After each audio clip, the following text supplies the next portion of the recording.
Okay, right. Okay, now podcast is recording.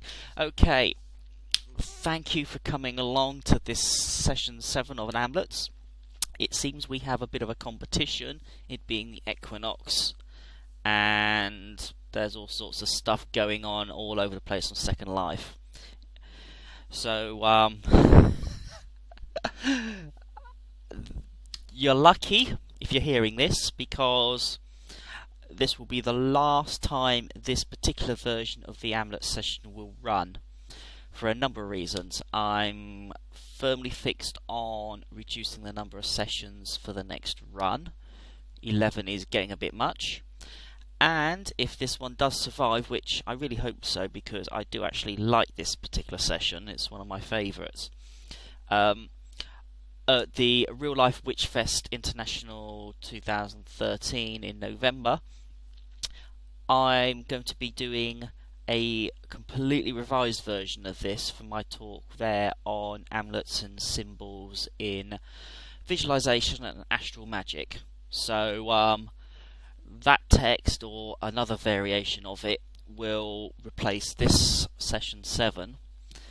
Then I would have I normally run my Witchfest and Artemis Gathering talks here on Second Life first to try them out before presenting them, but I haven't actually finished writing it yet, or in a state that I'm actually happy with, so in this case you're going to have to wait a little bit longer. But anyway, this is one of my favourite ones, because this encompasses quite a lot of the things I particularly like doing with visualization. Now, as usual, any questions, throw them in local chat, or IM me after. You can catch me all over the place. I've got notes, I'll throw those out at the end. On there I'll have all my Twitter and Facebook and all the usual rubbish. Oh, and my blog, which is good. Keep an eye on that. Lots of fun things going on there at the moment. It seems to be, now that the summer's out the way, I'm getting a little bit more crazy, maybe a bit more crazy, don't know. But anyway, let's get on with this one. So, amulets. Now, this session's sort of split into two. First, I'm going to talk about physical amulets and what they are, and then we'll go on to the adaptations for visualization.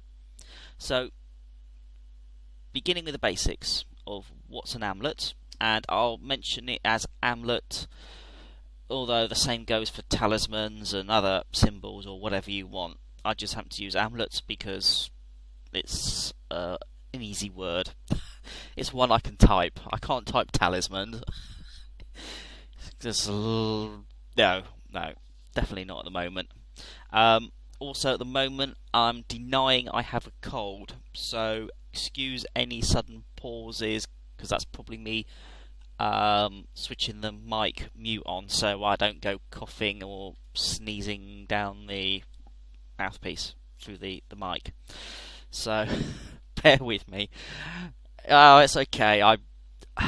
It's been going around at work, and the kids and everyone else is falling in. I'm denying I have it. I'm just like burning so much energy at the moment, just ignoring it, because I've got too much going on. But anyway, back to the text. So, amulets, or talismans, or whatever, have a long and established place in the occult world. From my point of view, possibly the Egyptian path has the greatest, the most prolific use of amulets associated with them for the dead and for the living. People tend to focus on Egyptian amulets for the dead, because so many are obviously discovered in mummies. I don't know many other paths, how well amulets fit in with them, but I'll discuss some of the Egyptian methods and meanings, because some of this can be quite useful as examples. Now, they may have been busy, but they're the no ones. There are nowadays loads of amulets. People are knocking them up all the time, and this is good. They are a popular device, and they are constantly evolving and appearing in many different forms, and that's brilliant. Now, however you look at the amulets, it comes down to symbolism. They are generally representing something, an objective, or a force, or a concept, an idea that you want to repel or attract, depending on the context of what it is for. Now, the actual form can be simple as a visual representation of it, or it could be a very symbolic form. For example, and this is one I came up with for just this course. I don't know if it's real. Probably there could be some elements that it's real, but for an example of the varying methods of how an amulet could appear physically, I came up with, let's create an amulet for the repulsion of a snake. Obviously a very fearsome beast in the antiquities. So there's a number of ways you could create an amulet to do this kind of warding. Perhaps the picture of an amulet etched on a tablet, a stone, clay, or whatever, or bit of wood, whatever you want, some medium. Or it could be a small model of the snake. Those are fairly representative of the visual aspect of the snake. Then you got for the more symbolic forms, such as a twisty bit of wood, or a some forked piece of wood to represent the forked tongue of a snake. Then perhaps you go down to even more abstract levels, and you could just have the deity of a snake deity emblem or statue or something that you associate with the snake indirectly, either through the use of the snake's deity being in control to force it to be away from you, or the snake deity can be just scare the snake or give you power over it in some way. It's not direct, but it's another form. And then I thought, what about a really abstract form of snake amulet? What about a ball of string?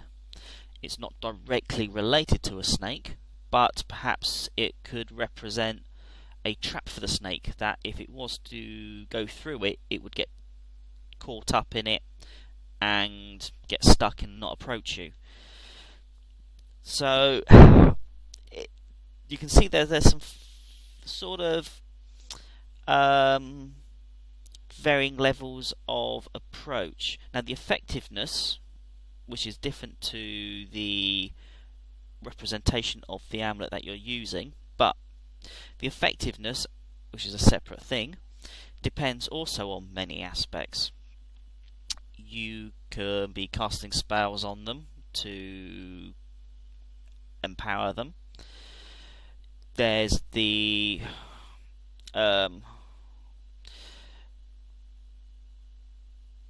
just had to cough a little bit there. Didn't want you to hear that one. And I've just lost my place in the notes. Oh right, okay. The effectiveness. There's another. Okay, that's completely out of sync. There's a sympathetic magic aspect to amulets. That sort of goes along with the lines of the. I've completely lost my thread now. Okay, let's skip this. Right, now I tend to look at amulets as a form of wish fulfillment. So what's the point of having these amulets? You carry them, you wear them, you do whatever, but what do they do? Now, the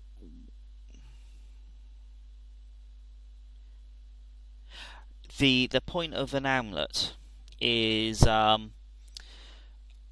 find very associative with wishing. Now, with wishing, if you weren't here at one of the previous ones, which would have been probably the third session, maybe, or yep, third one, I think, or fourth. Now, fourth one. My view of wishing is contrary to spellcraft or spell casting. With wishing, you are taking your desire, your wish, you throw it out or bury it into your subconscious, and then recall it and push it out again. The constant reaffirming of the wish. Whereas with spell casting, you tend to create your intent, push it out, and then leave it. There's no recasting. Now, I find amulets, their effectiveness, it works along the same lines as wish fulfillment, where you are using the physical thing as a reaffirmation of your desire. In this case, your desire to repel or attract. Whereas you're not actively doing it, i.e. you're not pulling that intent back in and then pushing back out.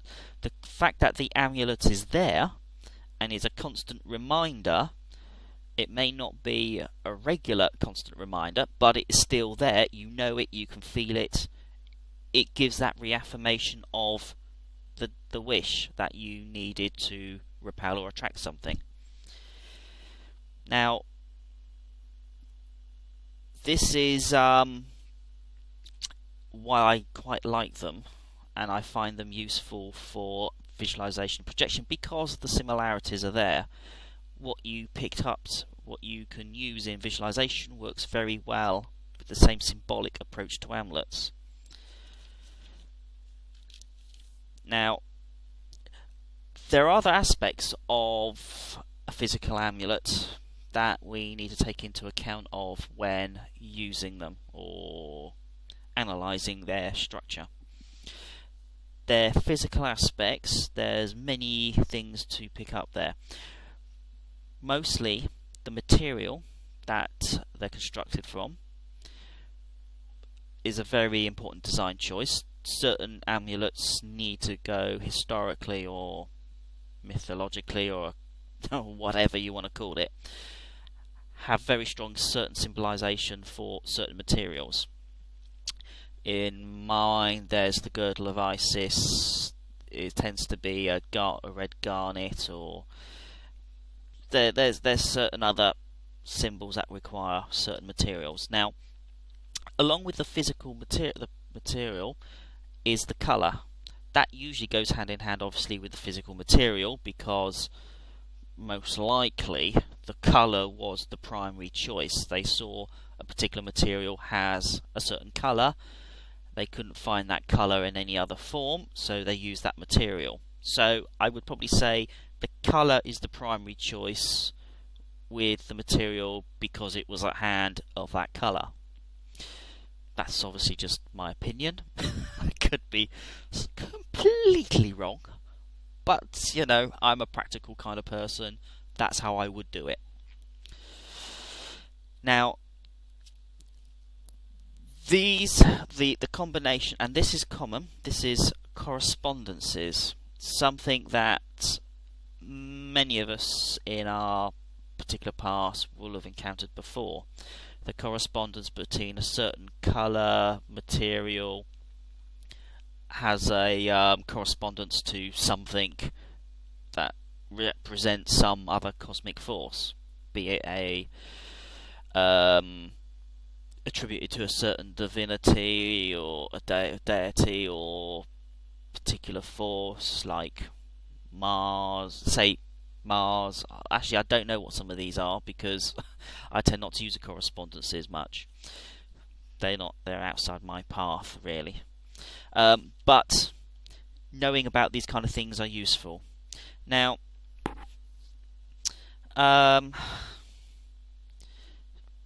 so when it comes down to the choice of materials, colour and design, that obviously comes down to what it is you're trying to do. Now, if you're making your own amulets, many people get a little bit hung up on it's not great, it's not perfect, I can't make things physically. Well, it doesn't have to be perfect.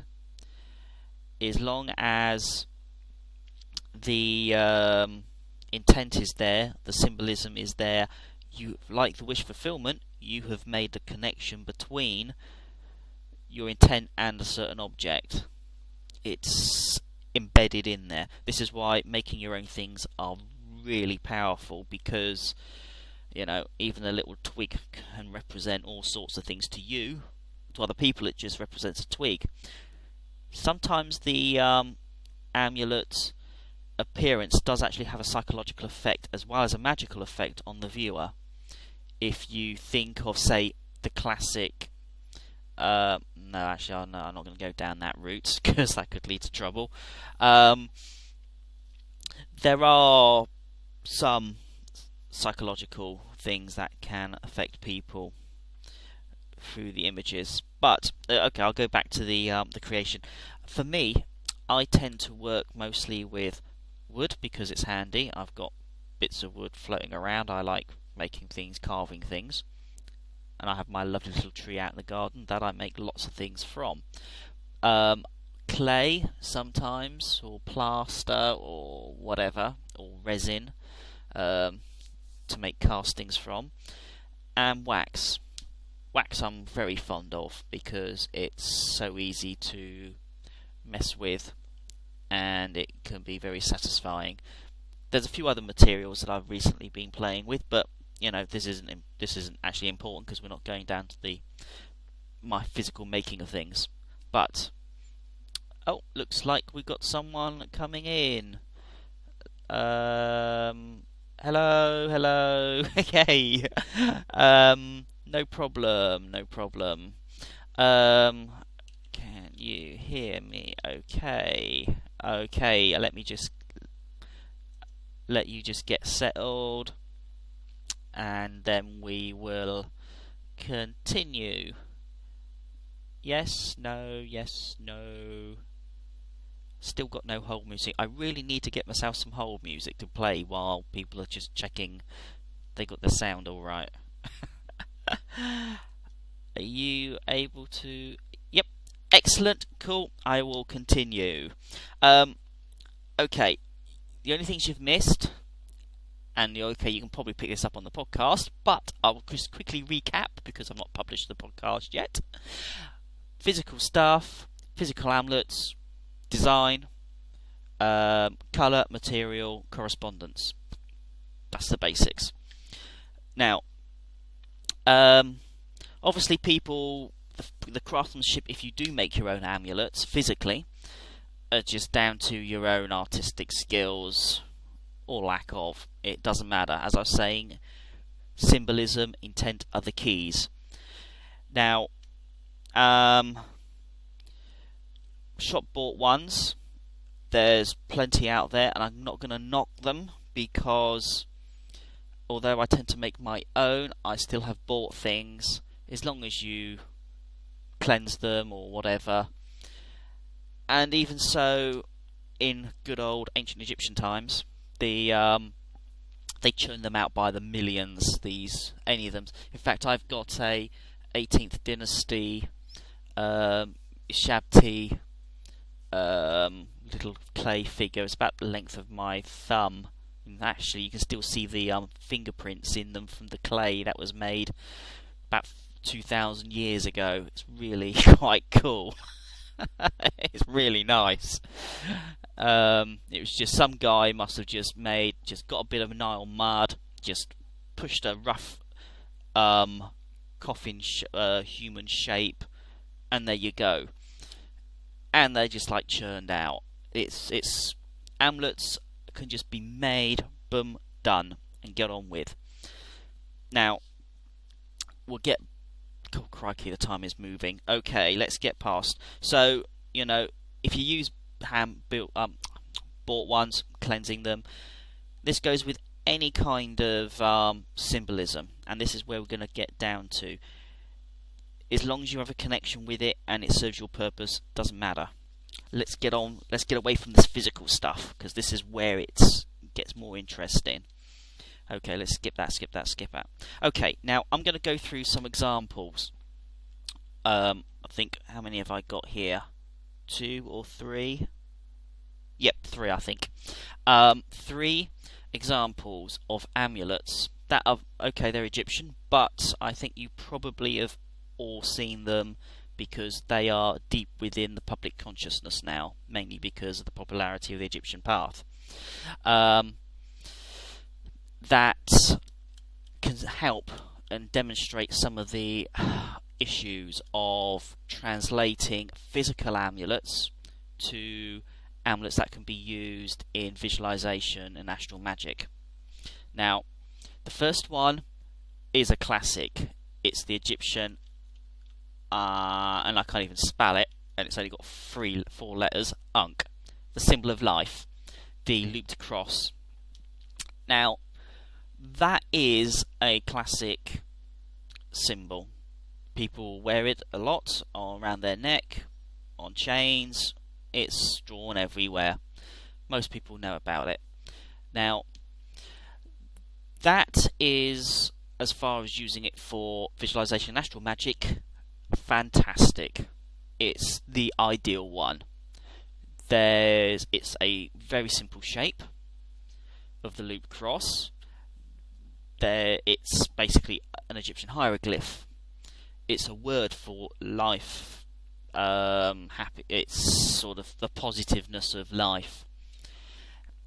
Now, the Egyptians love puns on words, and one interesting aspect of that particular hieroglyph, because it has the vertical and then the loop, the Ankh was also the Egyptian word for mirror. So they tended to use that symbol of life as a hand mirror, with the loop being filled in with the actual mirror surface. And then if you think about it, if you look into the mirror, then look back at yourself, then you're sort of reaffirming your life, your vitality, by looking in the mirror every day. It's a brilliant thing, and they just loved these puns. And the puns were deeper, more symbolic too. So, as far as that one goes, that's a good one to go for. The next one is the Eye of Horus, the Ajat, the Wajat, however, Ajat Eye, the Eye of Horus. It's either left facing or right facing. Symbolically, it does actually have importance, because the left eye of Horus is the moon, the right eye of Horus is the sun. So you have a dualistic energy force going on, one of the sun, one of the moon. So that depends on which way it looks. If it looks to the left, that's the left eye. If it looks to the right, that's the right eye. But even so, there's a huge amount of symbolism going on here. Again, one that's a little bit more complex. It's not a hieroglyph. It's in fact, I think, a dozen hieroglyphs. It's their... This is going to get a little bit technical, but bear with me. Each stroke is in the actual eye, not the eyebrow bit at the top, but each stroke of the main eyeball, the pupil, the eye, the actual eyeball, and the little falcon marks underneath that represent Horus. They are all actually Egyptian hieroglyphs for fractions, and each fraction is given, but they only add up to 63/64. That's so that it's just 1/64th short. But because they are all then combined, that creates the 1/64th, creates the whole, and that creates the 1. There's a lot of complex mysticism going on here. It's worth going, if you want to look at that one in particular, I would recommend going off and looking at Thoth, who created it for Horus. No, it's the Eye of Horus. But anyway, now again, those are just strokes. There's there's no particular symbolism in any material or colour associations with it. There's so many examples of different materials used and different designs. There is no one, you got to use this colour and thing. So that's great. That's another reasonably good one. A little bit complicated, but it's good. Now the third one is a really tricky one. It's the Egyptian scarab, Khepri. Now that actually is one of the most prolific of the Egyptian amulets, mainly because it's a really simple shape of a sort of squashed dome, and with a little bits of beetle shape done to it. So obviously that must have been so easy for the guys to make that they churn them out by the millions. Now that has a great, like the Ankh has, and the Eye of Horus, has a great positive life force association with it. But that one doesn't lend itself very well, if at all, to visualization, because it's not that inspiring shape. Yes, the Isis knot, the Menet, that is a great one. In fact, I did mention that earlier, because that one does actually have some material association with it. The red garnet. It's because it's that one is an interesting shape, because it's the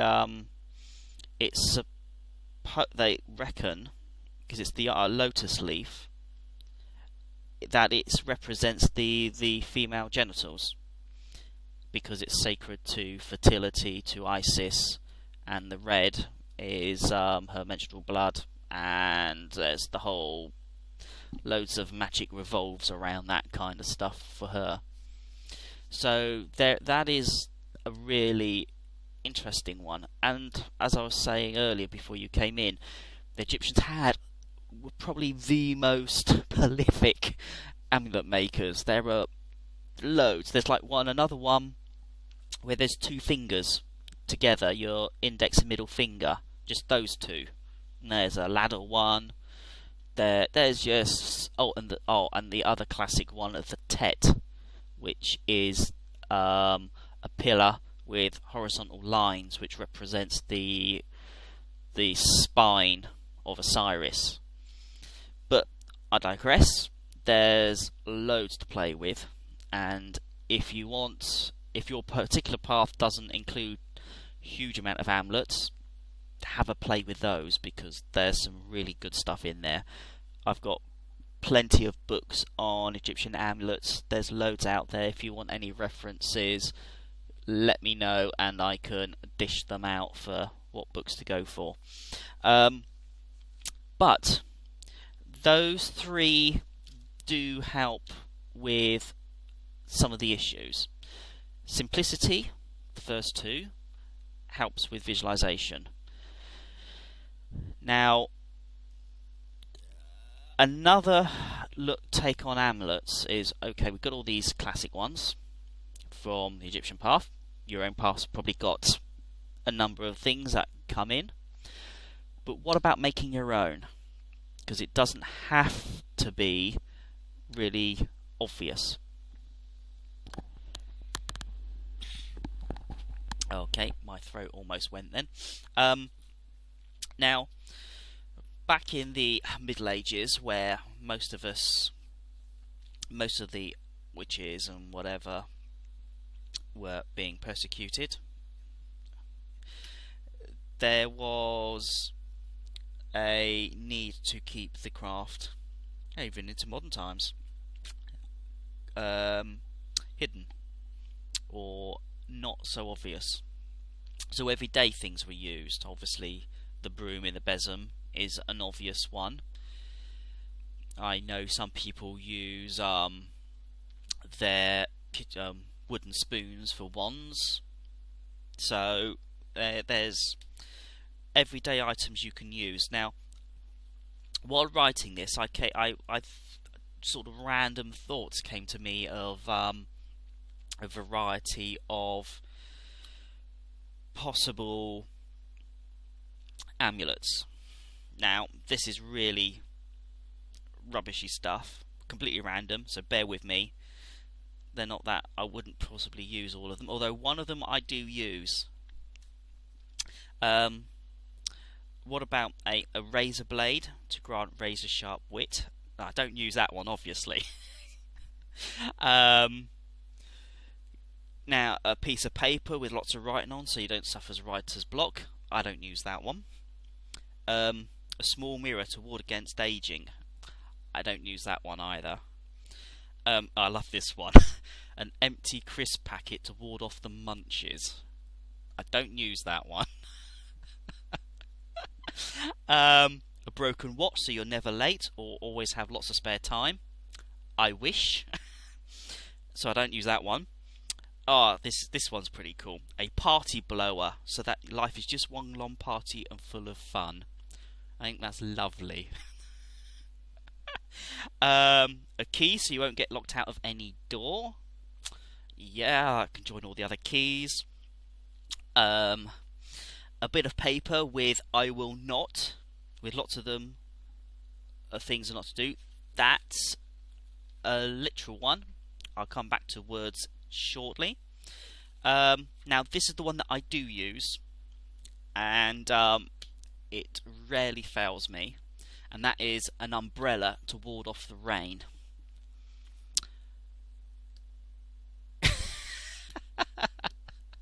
Well, there you go. You've got your own complete arsenal of amulets already.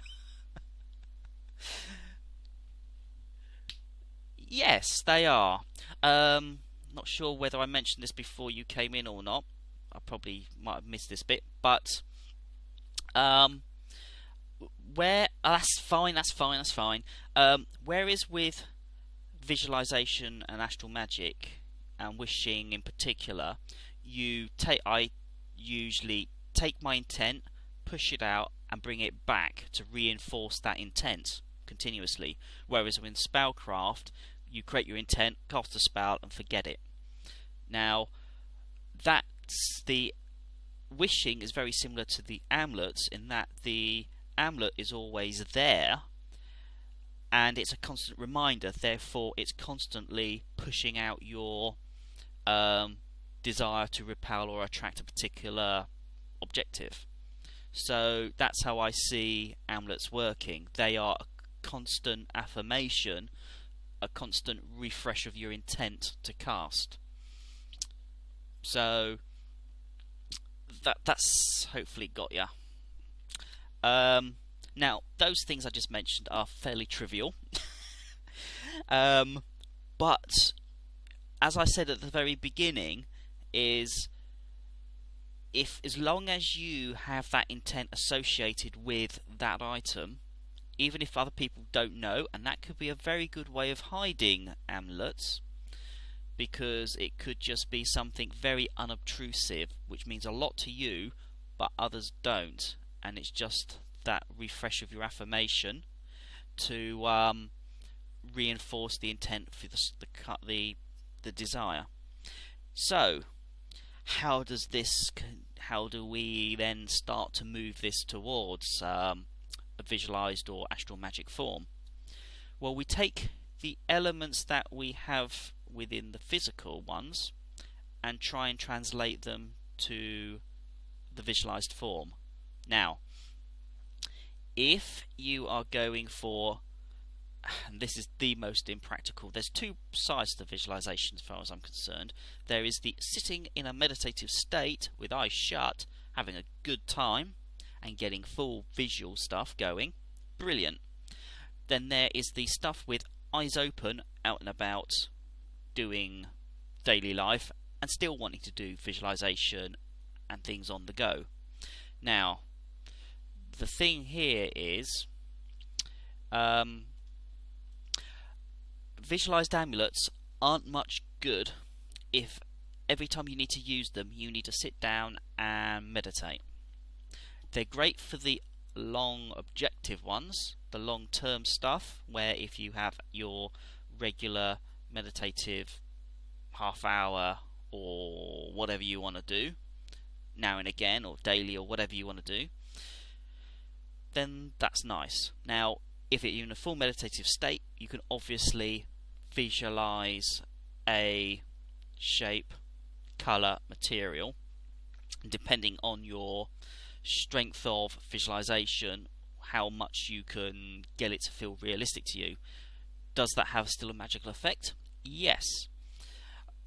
Things you create through your mind, and this goes for all the previous stuff I've done here in these sessions on visualization and astral magic, it's still real. If you feel convinced that it's real to you, it is real, and it will have an effect externally.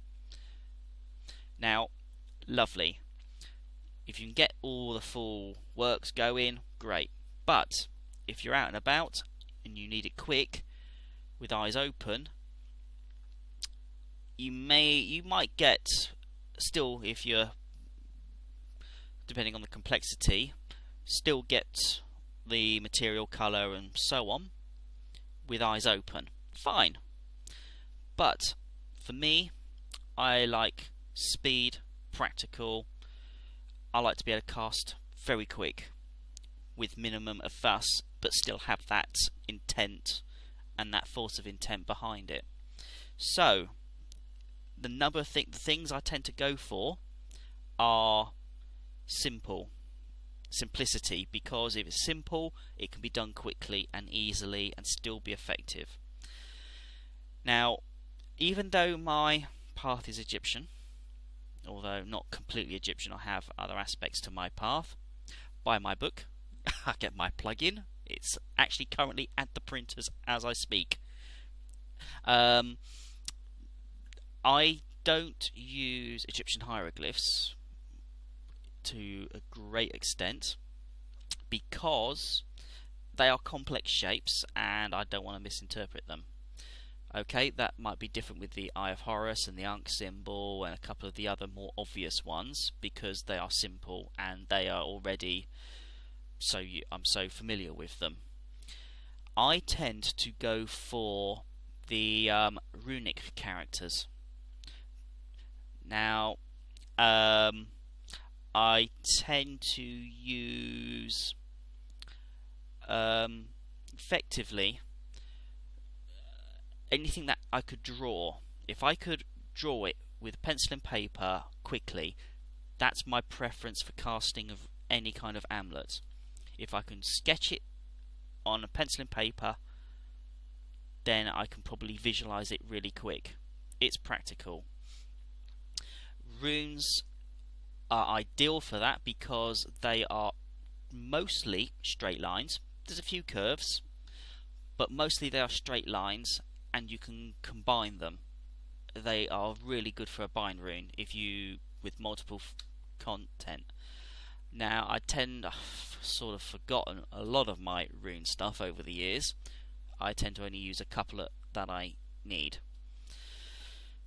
because they're useful. Now, I find those very easy to visualize instantly. Now, there are other written ones that I tend to also use, and that's if I want to spend a little bit more time, I'll actually draw them on a piece of paper and fold them up and put them in my wallet, because that's generally with me all the time. Also, I've started to go towards the point of my mobile phone. It's an Android phone. It's one of the Samsung Android ones, and it's got, to unlock it, you can put a pin number in, or you can draw on the screen a shape. I actually now have that as a bind rune that I use to unlock it, and because that bind rune is being used all the time, I'm recasting it because I'm practically redrawing it a number of times a day. Okay, it's limited on the kind of bind rune I can do because there's only so much it lets me record for the shape. There's a variety of ways you can reinforce the intent. As I say, I like to be practical and do stuff on the move. I tend to, if it's something that can be repeated in my daily life, as in my phone, opening that with a bind rune, brilliant. There's also other ones I tend to use on a regular basis, such as, and I've mentioned this a number of times, it's the rad rune that's associated with travel. I tend to cast that before I move in the car, and it's brilliant for travel related things. Now, you can then start getting very complex when you start doing the written form. For example, you have sigils. Now, I've been digging into these a little bit to try and grasp what they are.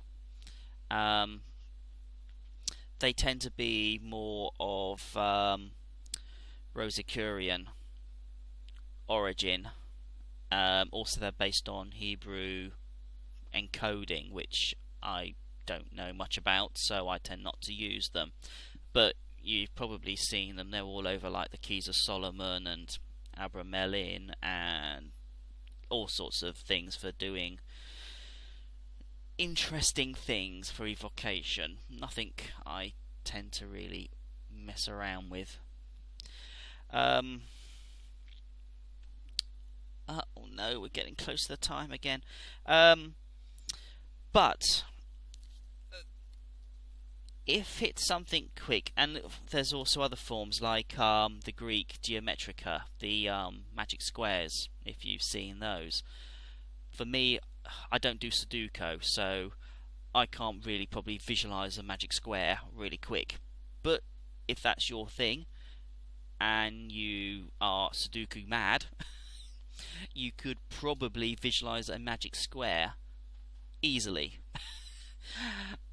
And that could be a way to, well, some people do, I've never grasped it. Numbers aren't my thing, so I tend to not to mess with geometrica and number encoding. Now this is probably coming in from the evocation stuff and thought forms that are later sessions, but this actually could apply, talking of geometrica. Seeing we're here now, I'll mention it. With thought form creation, you embed your intent into that creature you're trying to create. Now, some books I've seen on this will actually use encoding of your intent and turn it into an acronym. For example, you would write a spell, let's say, I'll do it here in local chat off the top of my head. Say I want a new job, so like that. So acronym is IWANJ.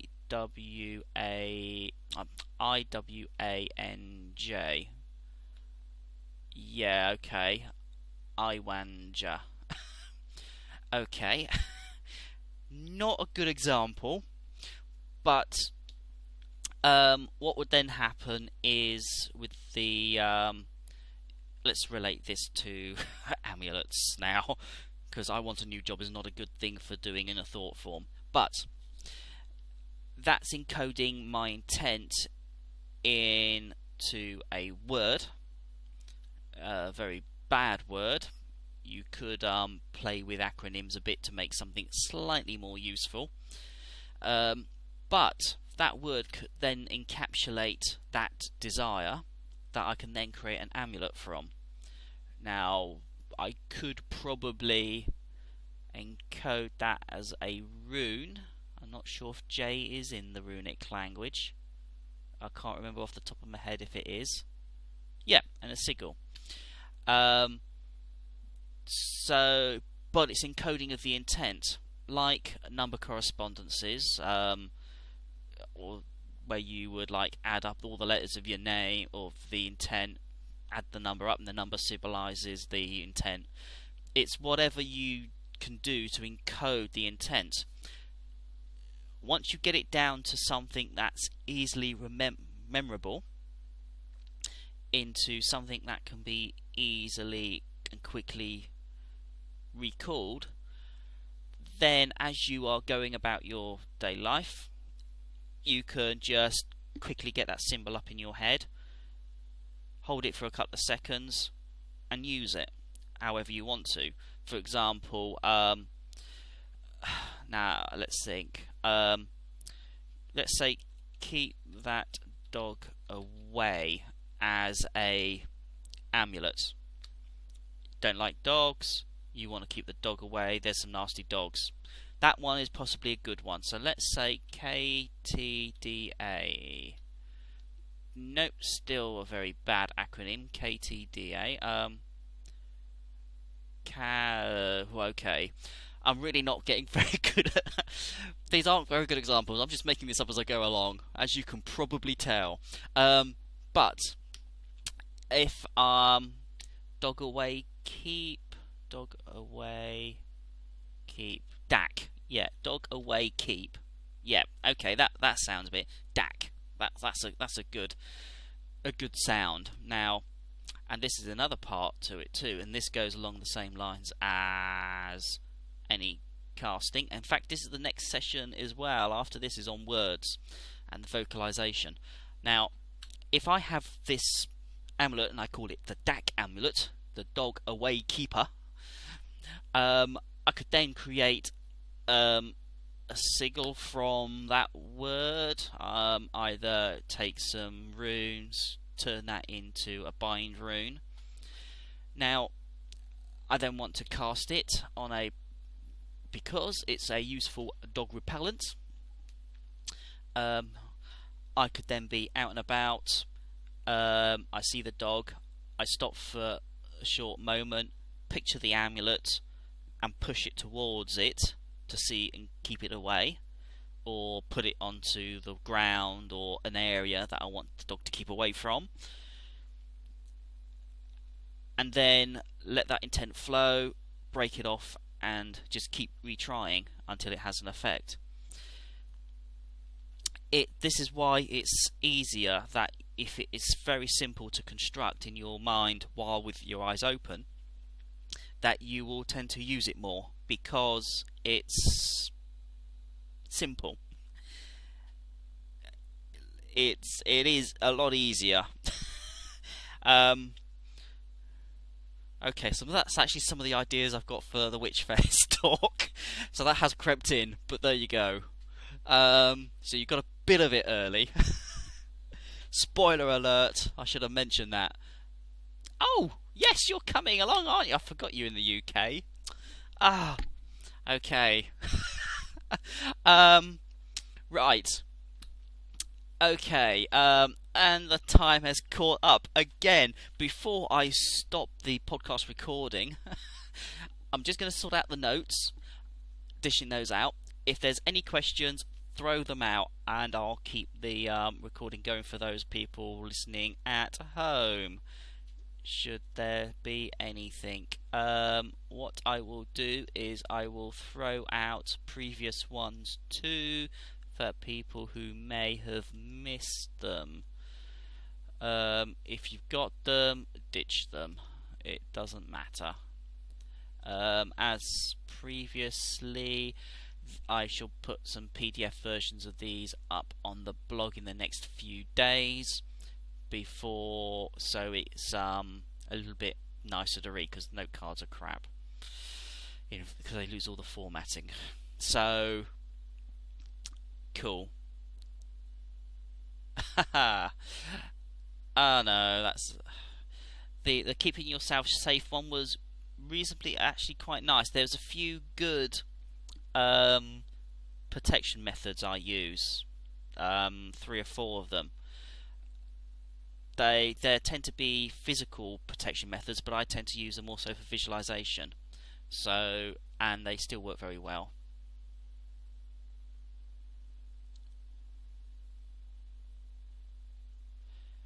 Okay, not to worry. We can have a little chat if you want, but come along to the healing circle. Next session will be in 2 weeks on words, but in a week on Monday will be the healing circle at the tavern at 1 p.m. Second Life time or 9 p.m. UK time. Assuming the clocks don't go back this week, next week. No, I think it's October. So I think we've got another month before I get confused over times. But if there's no questions for this... Oh, okay. When using wordings, would a person not use future tense? Yeah, it's whatever makes sense. You could use, so instead of keep dog away, would it be dog stays away? Yeah, let's see, how does that one work? Dog stay away, DSA, stay away dog. Sad. Oh, sad. Oh yeah, sad. But I have a new job or want a new job. Yeah, it's whatever way you can get the intent working.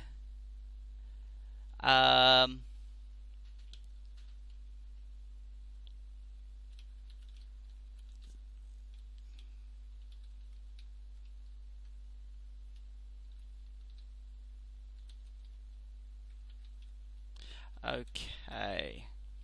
Uh, so it's trying whatever works, but as it is, as I always say, keep it simple, because that I find the most effective form of visualization and wishing. Highly effective. Okay, if I think my throat is just about alive still. So before someone's typing. Oh, it's fine. I'm just denying it. I haven't got a cold. You see, this is perfect positive affirmation. I have not got a cold. It does not exist. Those bugs go away. You see, I could create an amulet. Let's think. Germs away. What's that? Germs away. No, germs away now. What's that? Gan. Not sure about that one. It might work. Yeah. It's Sim. No. Oh, actually, I'll quickly get onto this, because this is nag. Now go away, germ. Nag. I like that one. Nag the germs. This goes into the next session, but words are very useful in this, because like with, well, when you cast a spell, you tend to be using a vocal aspect. I tend to go along the lines of, in my magic, is as most often a practical form. I tend not to do a huge amount of. Well, actually, I'm crap at poetry. That probably says it all. Therefore, my spells are not very poetic. They're not long bits of text. They are to the point. My intent is, like, for example, let's say the bugs, this cold, go away. It would be, vocalized in 1 or 2 words, if that. That's the intent. Boom, it done. Oh yeah, it's quite right, Midge. It's like it. It's gotta be why. I initially in my path I looked at ceremonial magic, and it was ceremonial, ritual, has its place, but not for me. I don't have the attention. I don't have the. Well, for example, I'm solitary, so what's the point of having a 15-piece ritual go on when it's only me taking all the places to do all the little speaking bits? So, a lot of faff for no reason. Keep it simple, intent, and just do it. Yeah, off the top of the head. Just go. Just go. It's as I feel at that time, and that's how I prefer to do my craft.